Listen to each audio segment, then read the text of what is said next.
किसी भी प्रोग्राम में कई अभी हमारा नवंबर में फाल्के दादा साहब अवार्ड है, उसमें आई है। मैं आपको इन्विटेशन भेज रहा हूँ दुबई में।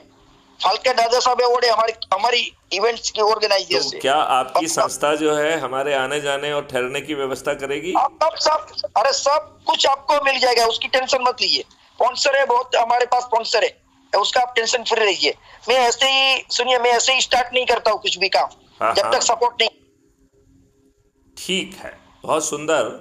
तो अब आप देश के नाम पे कुछ संदेश दे दीजिए, क्योंकि हमारा हर जो है बातचीत जो है वो रिकॉर्ड होती है और वो अपलोड होती है।